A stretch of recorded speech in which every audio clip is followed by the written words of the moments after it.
Good morning. Today is Thursday, October 3rd. This is Wake Up with KERA News. I'm Andrew Garcia.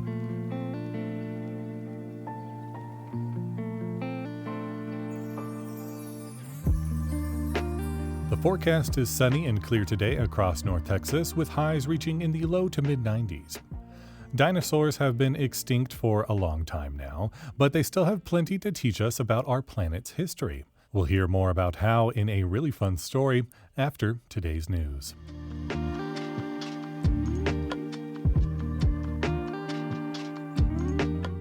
David Scarberry, an outreach leader at Revival City Church in McKinney, was arrested this week and charged with continuous violence against family.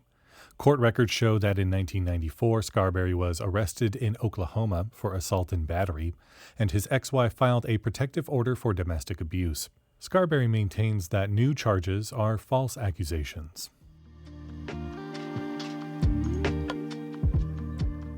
The Fort Worth School District agreed to pay more than $500,000 to buy out former Superintendent Angelica Ramsey's contract.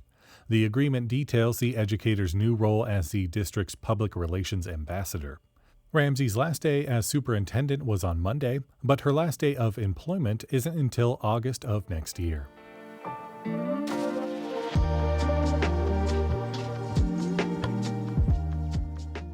An international team of scientists, including some from right here in North Texas, recently found matching dinosaur footprints on 2 different continents. Yes, you heard that correctly. That's 2 different continents.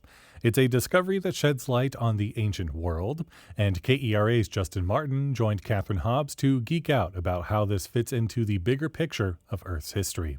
So, Catherine, before we dive any deeper, tell us about the footprints themselves. What do we know about them? So an international team led by SMU paleontologist Dr. Louis Jacobs was working in both Brazil and Cameroon when he found 260 footprints. Most of them were created by 3-toed theropod carnivores, and these dinosaurs tend to be bipedal or walking on 2 feet like we do. But they also found footprints that seem to have belonged to a long-necked sauropod, an ornithischian, which is a diverse superfamily of herbivores. And what makes this really special is that Dr. Jacobs has been studying these regions for over 40 years.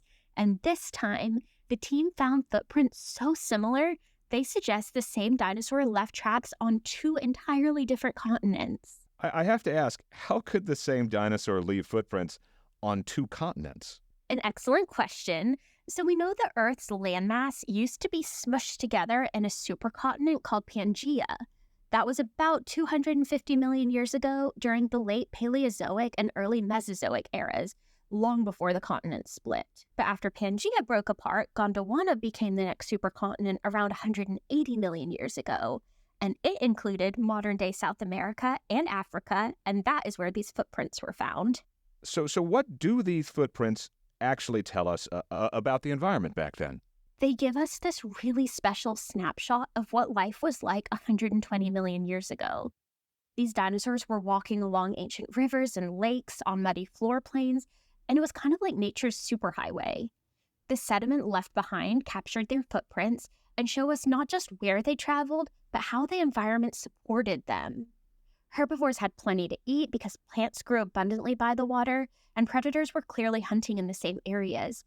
And it's this incredible reminder that these regions were bustling ecosystems, even as South America and Africa were starting to slowly drift apart. So outside of that, how did they verify that the prints were the same? They used some really, really cool science. The research team was able to date the tracks back to about 120 million years ago, and they did this by studying things around the prints, like the rocks the tracks were pressed into and the topography of rivers and valleys. And they also referenced paleogeographic models of the Earth. And on top of that, the prints themselves were very visually similar. Finding matching dino footprints is pretty wild, but does this mean anything for other fossil discoveries? Could we see more like this? It's definitely possible. This discovery highlights just how connected regions like South America and Africa were millions of years ago. And now that we know that they share a common fossil record, scientists are starting to look at other areas that were once linked the same way. Now, we may not find exact copies of these footprints, but there's so much potential to uncover more evidence of how dinosaurs moved and interacted with their environments. It's like opening a door to a bigger story, and who knows what other clues we'll find about their lives. Maybe we'll even find new species or behaviors we didn't expect. That was KERA's Catherine Hobbs and Justin Martin in conversation.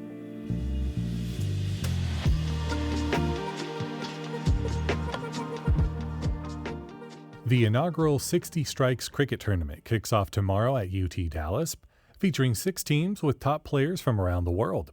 The tournament represents an expansion of cricket's popularity in North Texas and around the country. For tickets and more information, visit nclcricket.com. The Latinidades Theater Festival continues this weekend, including theater, comedy, and dance performances. Tonight, Mexico City's Teatro de Movimiento takes the stage with their show Resonancias at the Latino Cultural Center.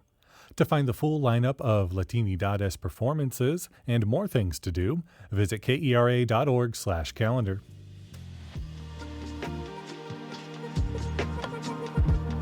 Thanks so much for listening to Wake Up with KERA News. I'm your host, Andrew Garcia. The show was produced and edited by Shardae White and Becca Moore.